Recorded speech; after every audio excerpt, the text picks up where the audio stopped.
क्या सरकार किसी की भी निजी संपत्ति पर बुलडोजर चला सकती है, उसे ध्वस्त करा सकती है? इस मामले पर सुनवाई करते हुए सुप्रीम कोर्ट ने बुलडोजर एक्शन पर रोक लगा दी।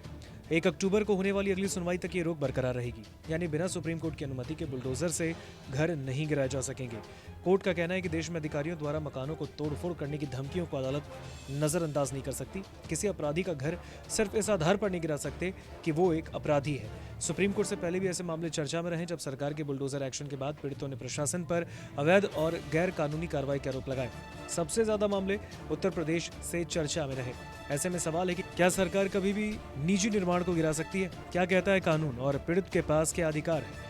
घरों को गिराने पर कानून क्या कहता है, इससे पहले ये समझ लेते हैं कि आखिर किन किन परिस्थितियों में घर गिराए जाते हैं। दरअसल देश में सेंट्रल डेमोलिशन एक्ट न होने के कारण अलग अलग राज्यों में सरकारें अलग अलग कानूनों के तहत घर गिराने की कार्रवाई करती है। इस तरह राज्यों में घर को गिराने के पीछे कई कारण हो सकते हैं, जैसे सरकारी रीडेवलपमेंट प्रोजेक्ट, गैर कानूनी निर्माण, अवैध बस्ती को हटाने पर काम, प्राकृतिक आपदा के बाद विकास, शहरीकरण, भूमि अधिग्रहण, मेंटेनेंस न होने के कारण जर्जर होने वाले घर और विरासत को सहेजने के लिए सरकार की तरफ से की जाने वाली कार्रवाई।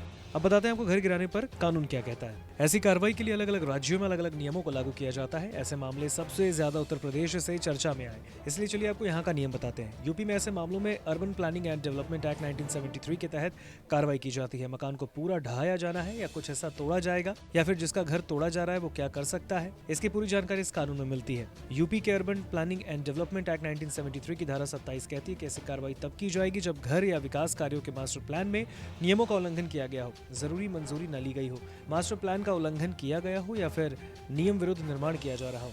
ऐसे हाल में प्रशासन बुलडोजर चलाकर निर्माण या घर को गिरा सकता है या फिर केवल उस हिस्से को तोड़ सकता है जो विवादित हो। हालांकि इसके लिए भी बाकायदा आदेश जारी होता है। अगर अवैध इमारत, मकान, घर को गिराने का आदेश जारी हो जाता है तो अगले 15 से 40 दिन के अंदर यह कार्रवाई होनी चाहिए। हालांकि कार्रवाई के लिए बाद में निर्भर करती है कि ऐसा करने आदेश कब रिसीव हुआ है, और इस कार्रवाई को करने का आदेश डेवलपमेंट अथॉरिटी का वाइस चेयरमैन देता है। नियम के मुताबिक देखें तो सरकार ऐसी कोई भी कार्रवाई यूं नहीं कर सकती। इसके लिए बाकायदा आदेश पारित करना होगा। जैसे इमारत, मकान या निर्माण कार्य को गिराने का आदेश दिया जा रहा है, उसके मालिक को कारण बताओ नोटिस जारी करना होता है, और इस तरह पूरी प्रक्रिया के बाद ही एक्शन लिया जा सकता है। चलिए अब आपको बताते हैं कि बुलडोजर एक्शन पर कहां रोक है और कहां अभी भी ये कार्रवाई हो सकती है। हालांकि बुलडोजर कार्रवाई पर फुल स्टॉप नहीं लगा है। सुप्रीम कोर्ट की डबल बेंच में जस्टिस BR गवई और जस्टिस KV विश्वनाथन ने मामले में सुनवाई की।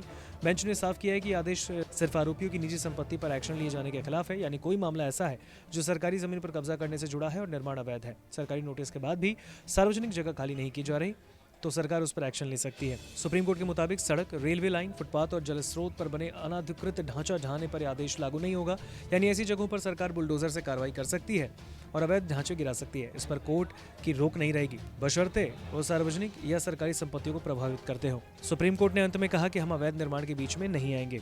सुप्रीम कोर्ट का यह आदेश मामले की अगली सुनवाई 1 अक्टूबर तक जारी रहेगा। कोर्ट अगली सुनवाई में बुलडोजर एक्शन से संबंध में दिशा निर्देश जारी कर सकता है। कोर्ट की ओर से आगे बुलडोजर कार्रवाई पर स्थिति और साफ होने की संभावना है। नमस्कार, मैं हूं मानक गुप्ता। अगर आपको हमारा ये वीडियो पसंद आया हो तो इसे लाइक और शेयर जरूर करें, और हाँ, हमें सब्सक्राइब और फॉलो करना ना भूलें ताकि आप देश और दुनिया की कोई खबर मिस ना करें। तो जुड़े रहिए हमारे साथ और देखते रहिए News 24।